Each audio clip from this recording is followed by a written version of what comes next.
For 80 years, we were told Anne Frank was discovered by chance. Bad luck. An anonymous tip.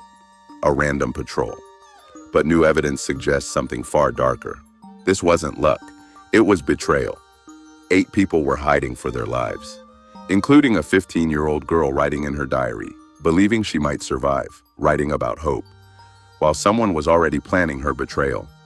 And someone inside the building knew exactly where they were. August 4th, 1944. The Gestapo didn't search the Opekta warehouse. They walked straight to the hidden door. No hesitation, no mistakes. Which means one thing. Someone didn't just tip them off. Someone gave them the exact location. Today we're uncovering who sold them out. The raid happened at 10:30 in the morning. SD officer Carl Silberbauer led the team. He brought 4 men. They entered the Opekta warehouse, walked past the workers, climbed the stairs, and went directly to a bookcase on the 2nd floor. They didn't search. They knew. Silberbauer later testified that he'd been given precise instructions before arriving. The location of the entrance, the mechanism that opened it, even the mechanism behind the bookcase. Everything. This wasn't a random search. It was an execution of intelligence, which raises the question that haunted investigators for decades. Who gave them that intelligence? The answer lies inside the warehouse itself, because 3 people had daily access to that building, and suspicion fell on all of them.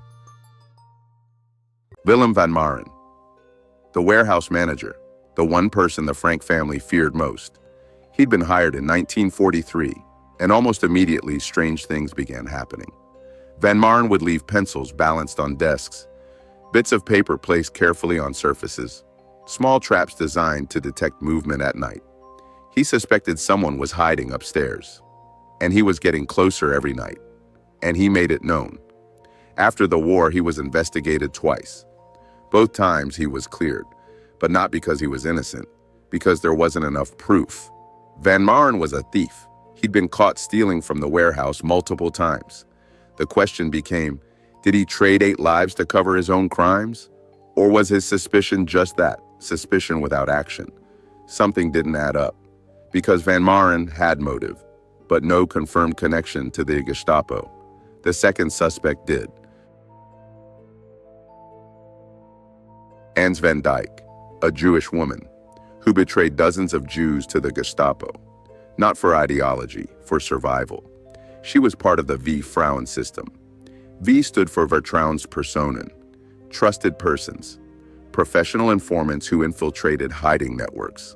Van Dijk confessed after the war. She'd given the Gestapo names, addresses, locations of safe houses, all to keep herself alive. Every name she gave meant someone else died. She was executed in 1948 for her crimes. But before her death, investigators asked her about the Secret Annex. She denied involvement, yet the geographic and social connections were there. She operated in Amsterdam. She knew the underground networks. She had betrayed multiple families in the same district. The timeline aligned, but there was no smoking gun. No document placing her at the Opekta warehouse, which meant the investigation had to go deeper, and in 2022, it finally did. A team of investigators used artificial intelligence to scan thousands of wartime records, documents the Dutch National Archive had digitized but never fully analyzed. And one name surfaced, not a suspect, a solution. Arnold van den Bergh, a Jewish notary, wealthy, connected, protected by his position on the Jewish Council. The theory emerged from an anonymous note, a note delivered to Otto Frank after the war. It claimed van den Bergh had handed over a list of hiding addresses to the Gestapo, not just one address, multiple hiding places, in exchange for his family's safety. It wasn't malice, it was ransom. A desperate man trading other lives for his own. But the evidence was circumstantial. The note was unsigned. Van den Bergh's name appeared in Gestapo files, but not specifically connected to the raid. He died in 1950, never charged, never questioned, which brings us to the final question. So what really happened? Was it Van Maaren's suspicion that turned into a phone call? Was it Van Dijk's network that finally reached the Opekta warehouse? Or was it Van den Bergh's desperate trade? One list for one family. The truth is we may never know with certainty.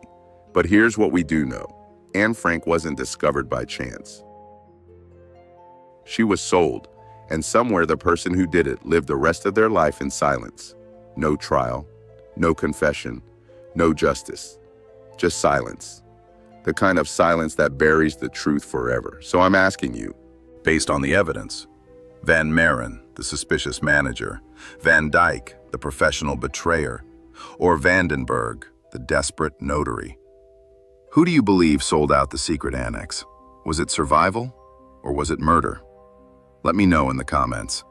Because after 80 years, this case deserves an answer.